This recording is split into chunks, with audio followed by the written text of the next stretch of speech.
went to church every Sunday. Hosea Williams, that wife and his 5 children, went to Sunday school every Sunday. I went to choir practice every Wednesday night. All of us could sing for years.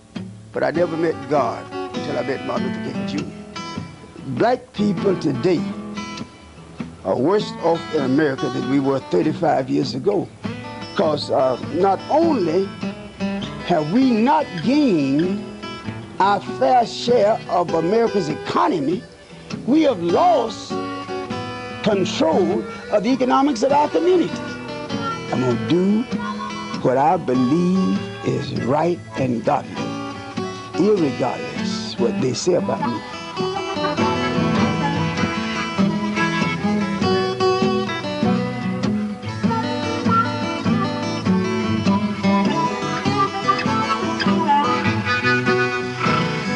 Well, after I came out of the Army and went back to Attapulgis, Georgia, I faced some horrible racial attacks. And I had made a deal with my grandfather before I went in the Army. I was a hustler, and that I would send the money back to him that I hustled. And when I returned, we would divide it 50-50. But after I ran into these racial attacks down there, he told me one day, I want you to leave. You can take all the money. I just want you to leave because they're going to kill you if you stay here. And I started thinking, where would I go? To Jacksonville, to Miami, to Savannah, Birmingham. And I finally agreed. I'd heard so much talk about Atlanta. I'd even heard things like there are 2 places in Georgia. You have Atlanta, and then you have Georgia. So I came to Atlanta, and to tell you the truth, it was truly amazing to me. I'd never visualized the black prosperity, black success, the black ownership. I just couldn't hardly believe it.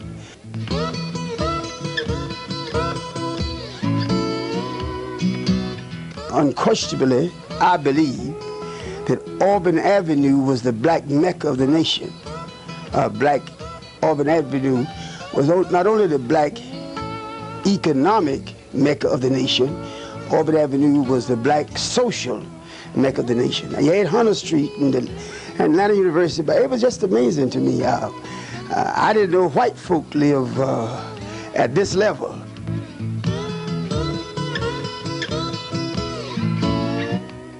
Many of the things they had on Auburn, they had 2 of the finest nightclubs in America. That's where I met Ray Charles and many other entertainers. I mean, in these places they were unquestionably high class. Everybody dressed to the T, everybody acted intelligent, you know, no whole lot of vulgar, no whole lot of violence, and I just couldn't hardly believe it. I can remember they used to have Bladen Business School out, and all these pretty women, young women going to school. And I used to get sharp as a tack, dressed down, and just to stand on the corner. That's the truth, stand on the corner. I was not the only one, just to see these beautiful people pass by. I couldn't believe Yates and Milton, which was the largest black drugstore chain in America, Yates and Milton. But they had on Auburn Avenue, had 2 banks, and Citizen Trust, I was told, was the richest bank in America at that time, richest black bank. Then they had one of the richest companies in America, black-owned companies, which was Atlanta Life. They had 2 hell of a steakhouses. It was just, I couldn't believe it. I don't believe there was no place in the world that blacks was as prosperous. I used to talk about how fine Atlanta, Georgia was at that time. And you had Peachtree Street, which the white people owned and operated, but you had Auburn Avenue. And I think Auburn Avenue was as much responsible for the progress of Atlanta as Peachtree Street. This is probably the only city that I'd ever known, and even today, that one of the reasons for the black progress, blacks did not have to go to white people for nothing, because the big money was being made at Atlanta Life, but deposit basically in Citizen Trust, and that's where all these black people are getting this money to buy these homes and put up these businesses. But it was just, I never heard talk of a black radio station till I came. Black radio station owned and operated, and it was just, but Atlanta was just so fine. And at that time, there was unquestionable difference said between, you had Auburn Avenue, and a few blocks south of Auburn Avenue, that's where you found the thugs, the pimps, you know. That was over in Decatur Street. Of course, you had, just north of it, had Buttermilk Bottom, which wasn't so bad. It was a residential area, but Auburn, I mean, it was just, I don't know any place that you could go in the world that was as peaceful, and people was as educated and intelligent and happy, particularly blacks, at Auburn Avenue. Baby, you're breaking every rule I have. When I went into the Army, I had only, I left the 7th grade. I had not graduated, I had not even finished the 7th grade. But I learned in the Army, when I went to the Army, I was small framed, but I was an authentic gangster, an authentic street thug, robber, pimp. But when I went to the Army, that's where I learned, and that's where I found confidence and faith in myself. And I remember one time that I was a staff sergeant at the age of 19. And I remember a few months after that, the assistant company commander was transferred, and I just wasn't no question about who would get the position. Hosea Williams would get the position. And when they appointed another young guy, and I went to the company commander, we was quite friendly, and I said, please tell me, what happened? Why I didn't get the point? Why you didn't appoint me? And he said, Jose, that guy has 2 years in college. And you know, you didn't even finish high school. And he went explaining things to me. Those are the kind of experiences that brought me around to realizing that how bad I needed an education. So when I went back to Bainbridge, I went to the high school, and I tried to register the senior class, and they said, no, you can't do that. And I went and met with the, I was about 22 years old then, and I went and met with the principal, Mrs. Hutto High. And we had a long conversation. I convinced her. And she said, I'm gonna give you a chance. You've impressed me. And I went on and graduated from Hutto High. And I had a friend, a close friend of mine. He was a student at Morehouse. He was a junior. And he just felt like I would have no problem. And that Morehouse would welcome me. And so we came to Morehouse, and they, after checking my records, they said that they couldn't accept me, that I didn't have the academic background, and they just couldn't accept me. Well, my friend was upset, and he said, don't worry. He'd been dating the secretary, one of the president's, Clark's secretary. And he said, I know I can get you. She's very influential with him. We went to Clark, and I applied for Clark. And Clark gave me the same answer that Morehouse gave me, that, sorry, but we cannot accept you. You just don't have the academic background. And we all was hurt, and he thought about his father and called his father back in Bainbridge. And his father happened to be very friendly with the AME preacher. And the AME preacher down in Bainbridge was a very close friend of Bishop Fountain. At that time, Fountain was the AME bishop, and his son was the president of Morris Brown. And so Bishop Fountain requested his son to talk to me. And I went in and talked to President Fountain, president of the college, and when the conversation was ended, he said, you know what, you've impressed me. I'm going to violate the rules and regulations of this institution. I am going to let you enter. But I want you to remember one thing. If you make one mistake, you'll be out, and you never can return. And that's how I really got into college. Baby, you're breaking every rule I have. Well, when I first finished college, I got a job teaching down in Conyers, Georgia. I'd married this beautiful lady, and teaching I didn't have the courses in college that would make me automatically a professional teacher. So I'd have to teach so many years to acquire the normal salary. And I got a job at the post office. So I was working in the daytime at teaching school, and at night I was working at U.S. Post Office. And I heard of the government. Back in those days, they help individuals now based upon their academic achievements. But back in those days, you had to take an exam. And it was really a miracle. I know I'd been out partying all night and drinking and partying. And I went in the next morning to take the exam, and I guess it might have been the results of my lucrativeness.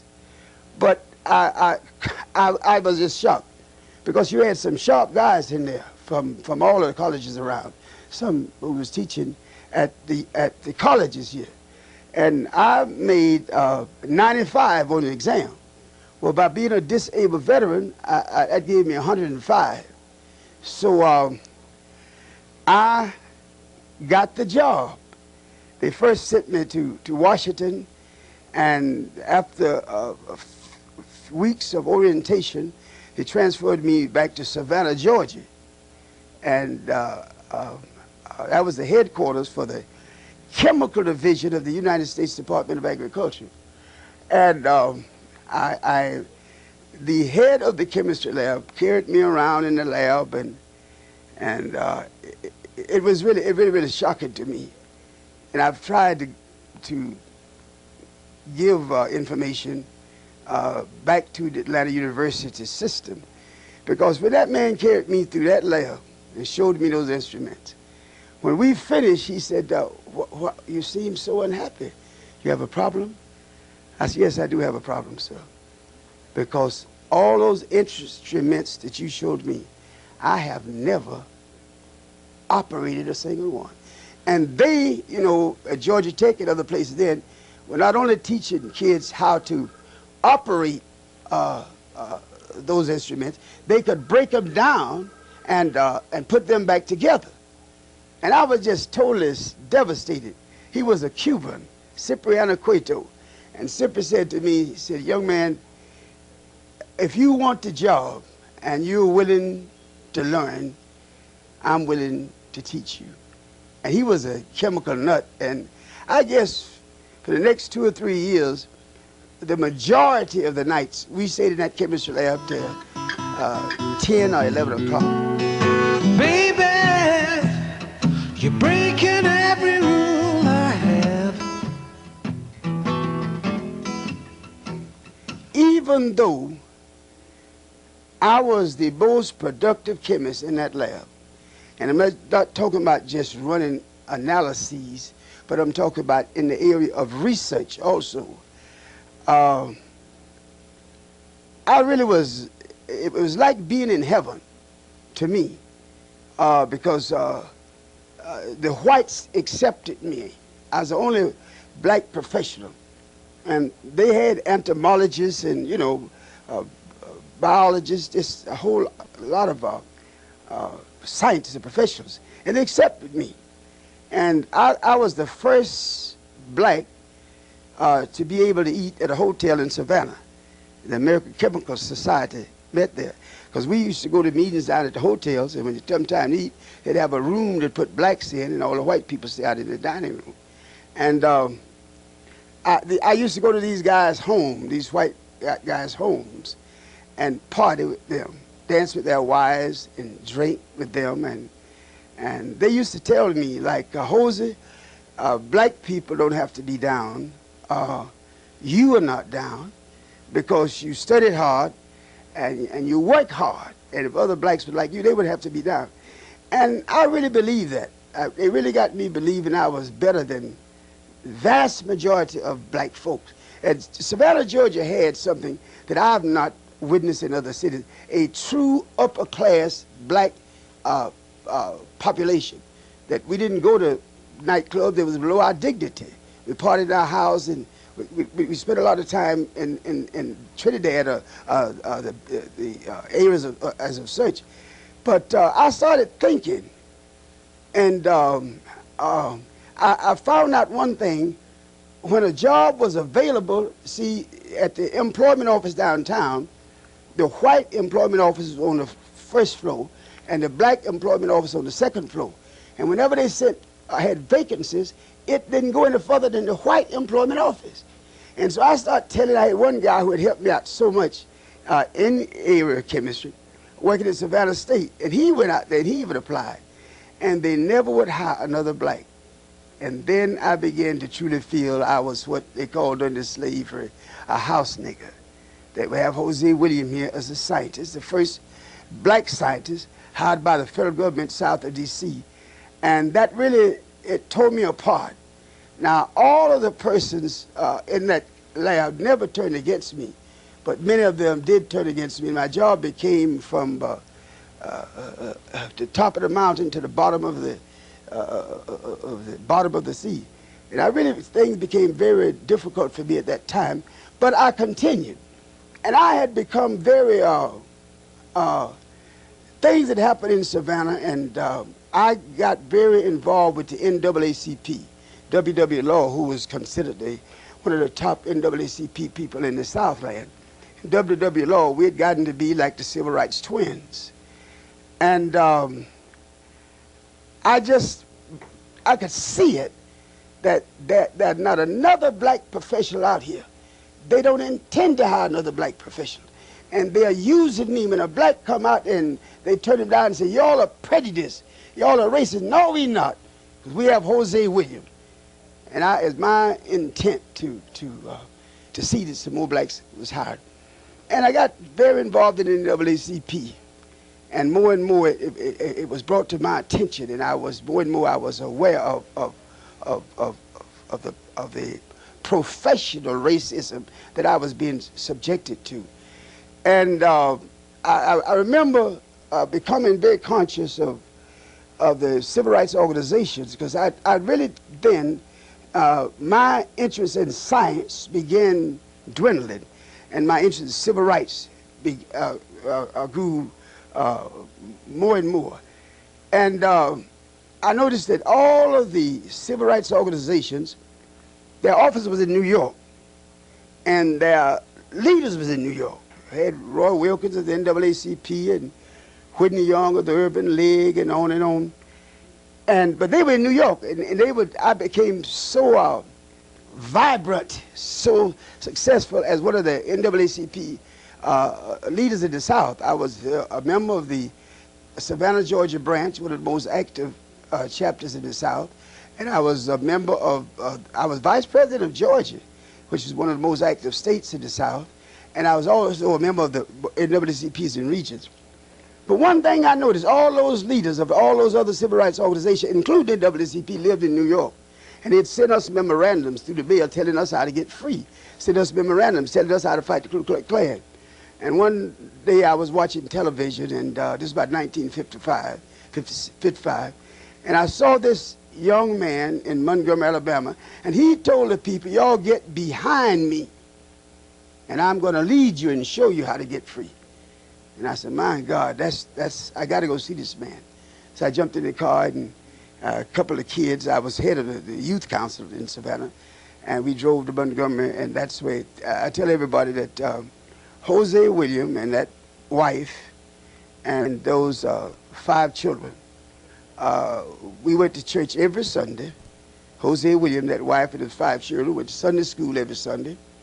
I went to choir practice every Wednesday night. All of us could sing for years. But I never met God till I met Martin Luther King Jr.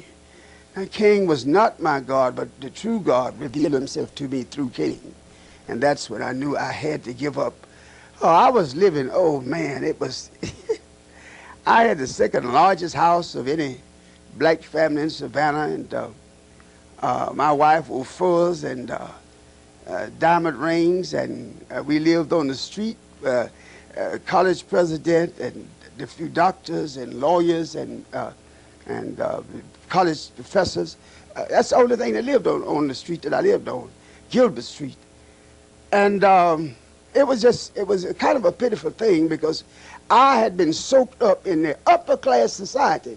I was so popular in Savannah till I bought the first Cadillac came to town every year. The very few are railroads in Savannah. So these things are brought in Savannah on trucks. Very few railroads in Savannah. And they'd bring the truck in, and all the press would be there, and all the big shots, black and white. That first Cadillac that came off that truck, that belonged to Hosea Williams. And I just, I'd been eaten up by the American society, looking for what I already had, you know. And when I went into civil rights, I gave it all up. It was very difficult for my wife and to some extent to my children, but when I found Martin Luther King Jr., I gave it all up.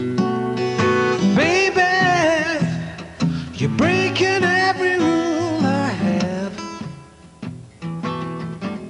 I ended up getting kicked out of the NAACP because of my militancy. And I went to Dr. King and asked him, could I work with SCLC? And he said, we'd be glad to have you. And I started working with SCLC. So I went back to Savannah and organized a SCLC chapter.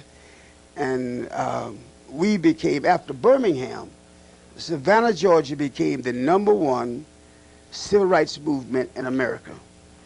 And that we really battled there. They kept me, that picture up there, they kept me in jail 35 days on bread and water. That's when my wife came to get me out of jail. My bond had gone up to $150,000. And they had the bonds $2,500 each.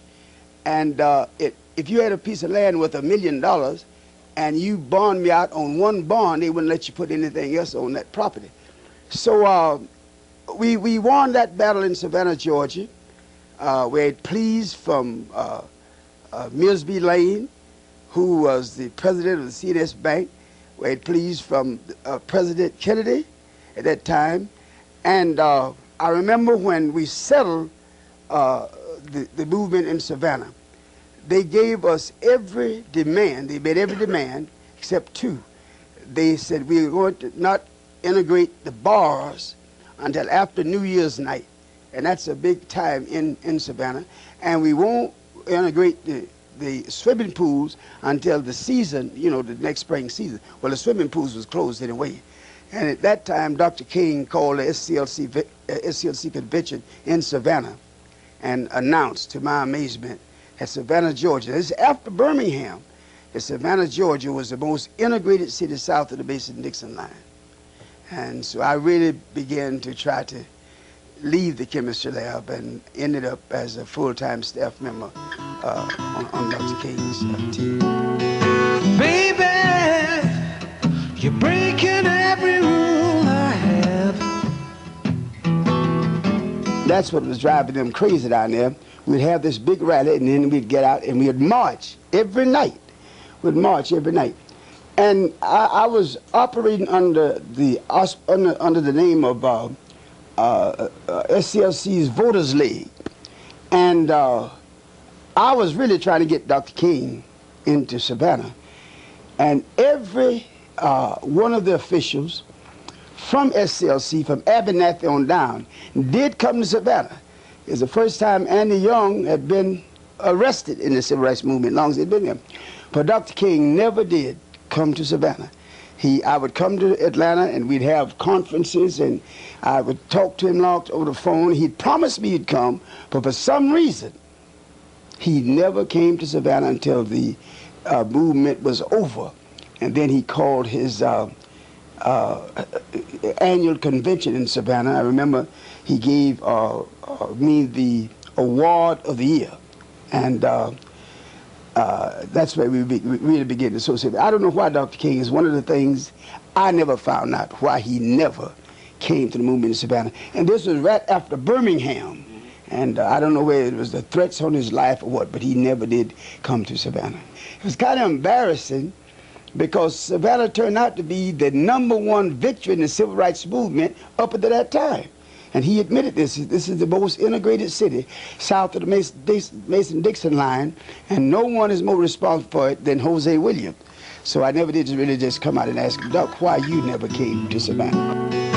Baby, you're breaking every rule I have. When I came to SCLC, I was so angry. I was so impatient. Until I would start movement every place they sent me. And I've always believed they sent me to St. Augustine, in a town where the movement was dying, believing I could not revive it. St. Augustine, Florida.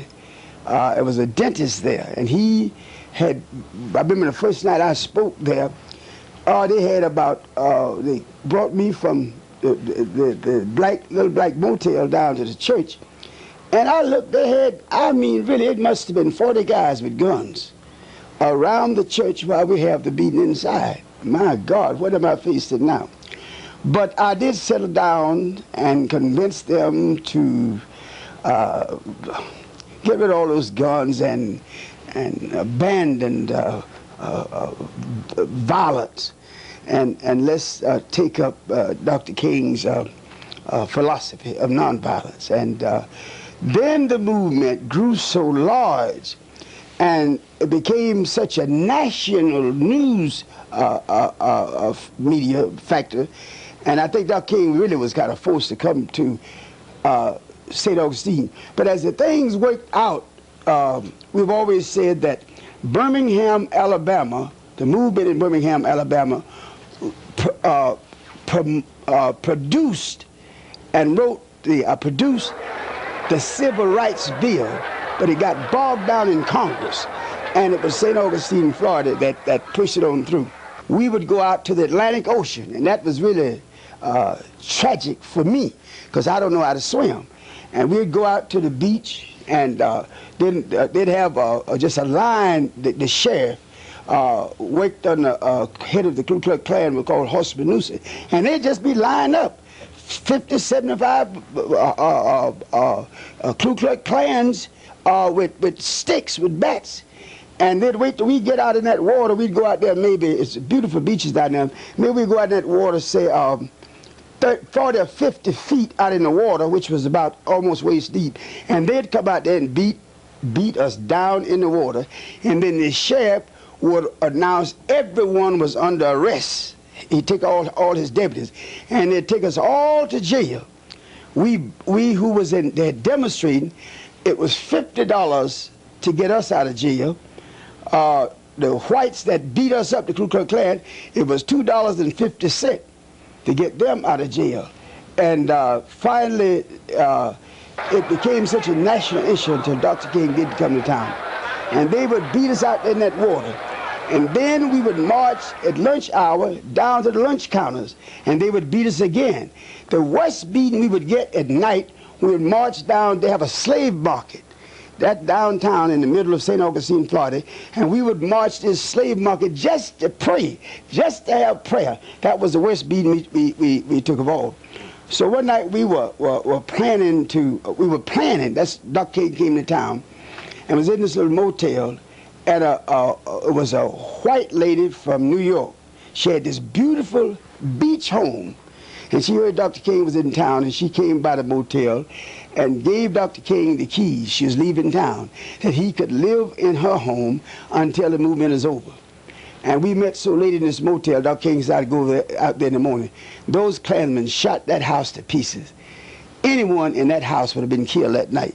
And so Dr. King stayed, kind of out in the black community. But that was a very violent movement. And I remember when the settlement came, so much pressure was put on Dr. King to end that movement. And he said, I could never end it until these demands are met. But those demands was the kind of demands pressuring the United States Congress to pass the Civil Rights Bill. And Dr.